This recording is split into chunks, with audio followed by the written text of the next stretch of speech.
Being a citizen in Hong Kong, I was born and raised in such an international financial center. Growing up, I've always been grateful to be provided with ample materialistic enjoyment. However, I never really questioned where these products are made of. Neither do I know that there is a place near Hong Kong called the Pearl River Delta, where millions of factories are producing huge amounts of products each day. As I grow and get exposed to more issues of China, I came across the word sweatshop, and I'm very curious to know more about this. As we all know, China has been considered as the world's factory for the past decades, as it is the world's largest exporter by value.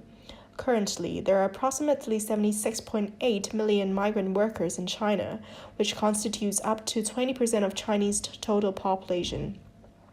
19.6% of exports are accounted in total GDP of China, and we can see that the manufacturing sector is playing an essential role in China's economic development and continuous modernization.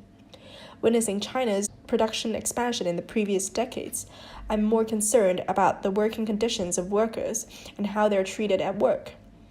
In 2010, the wave of suicides in Foxconn, a multinational electronic manufacturing company, shocked the whole country. More sweatshop issues are unveiled to the public after that.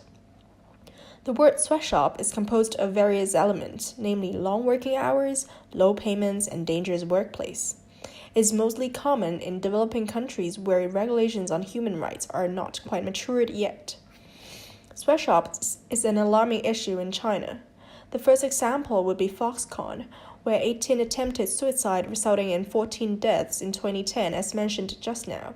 In 2011, 5 employees in Shenzhen accused Gucci of inhumanly treating their workers, where they are required to stand for 12 hours a day and should be granted a permission before drinking water or going to the washroom. Besides, in 2015, the SATCOM, a Hong Kong NGO, found out that Chinese ironing workers in Uniqlo have a monthly working hours of 112 hours and a payment of 0.3 yuan per shirt, which violates China's labor law. Now, let's take a look on the news report about the Foxconn suicide incidents by ABC News. Now to an extraordinary look inside the world of Apple. With Apple's reputation under fire, we're most interested in the people who build their complex gadgets, one tiny piece at a time. As a whole, it's an incredibly complex process, but look at the individuals, and you see mostly teenagers from the countryside, 17, 18-year-olds far away from very poor homes. So this is home. They live in a dorm with 7 strangers, spend 6 days a week repeating the same task again and again. Fatigue and boredom are common in any factory, but this one is surrounded by suicide nets. They are everywhere, a horrifying reminder of 18 workers who jumped from the buildings here at Foxconn City in the past few years. The suicide rate in this massive company is lower than average in China, but after people jumped in such a sobering cluster, Foxconn opened a counseling center and raised starting wages about 25 cents an hour. You can be honest. We talked to dozens of employees, on camera and off, and the most common complaint, low pay. Most, like Zhao Xiaoying, can't afford to live with their own children, much less buy one of the products they help build. While she carves thousands of Apple logos onto the backs of iPads every shift, she's never actually seen a working iPad. What do you want the people who end up buying this to know about you? I want them to know me, she says. I want them to know we put a lot of effort into this product, and when they use it, please use it with care. In fact, China's sweatshop issues are harmful in multiple perspectives, namely social, economic, and political. In terms of social impact, sweatshops are putting China's social development at risk. Workers are required to undergo long working hours, doing repetitive work for over 12 hours per day. High working intensity causes huge mental pressure on them. Besides, dangerous workplaces, such as working under radiative environment or high temperature, may lead to chronic diseases or even poisoning. On top of that, most sweatshops are involved in issues of child labor and student labor, which undermines the opportunity to receive formal education and can only remain a low literacy level. In the long run, intergenerational poverty problem occurs. The infringement of human rights reflects manufacturing unsustainability issue. The workers are being treated inhumanly. As time passes, it would be less likely for them to be capable of performing such labor-intensive workload. And in terms of economic impact, sweatshop issues is harming China's economic growth. After the Foxconn incident and other sweatshop issues, the Chinese government have done little in protecting the rights of workers. For example, the Sichuan government leaders continue to consider the construction of a Foxconn production complex as a #1 project. The negligence of sweatshop issue by the government encouraged corporations to maintain their sweatshop practices. To the workers, this is a vicious cycle that if they remain at low literacy level, they'll be only capable in performing low-skilled work. This may hinder China in transforming from an industrial to knowledge-based economy. Under China's household registration system, migrant workers refer to rural population that migrates to urban city to perform work.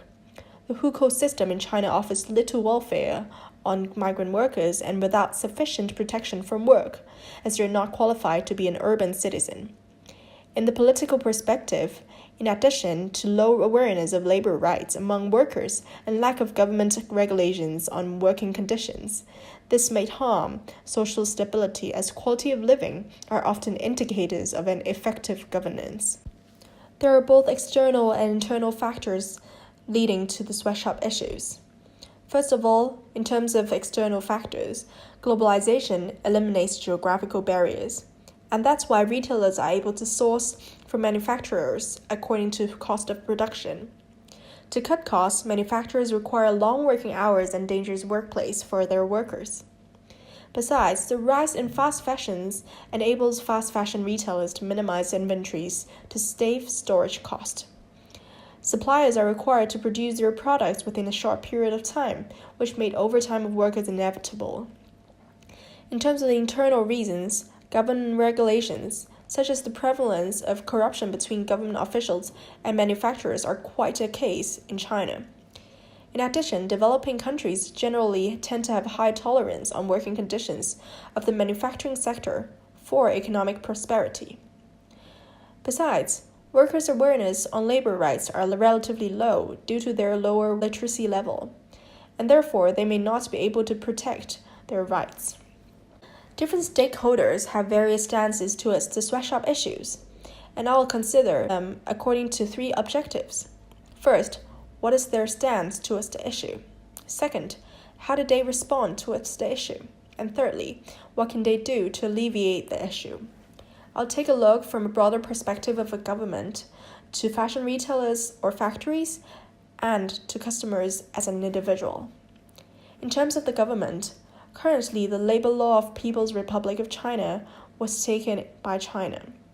However, there are more actions that could be done by the government to alleviate the problem. First of all, to set up minimum wages and maximum working hours. Also, anti-corruptions and regular checks on government officials are also essential. Besides, in terms of fashion retailers and factories, currently there are improvements made on working conditions. For example, Foxconn has commissioned with the Fair Labor Association, and under its supervision, over 200 improvements were made. However, its credibility is in doubt, as the SACOM has proved it wrong after undergoing some research.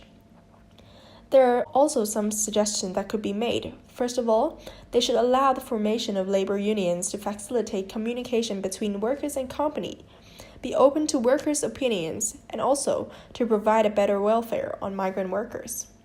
As a customer and a global citizen, we can always play a part.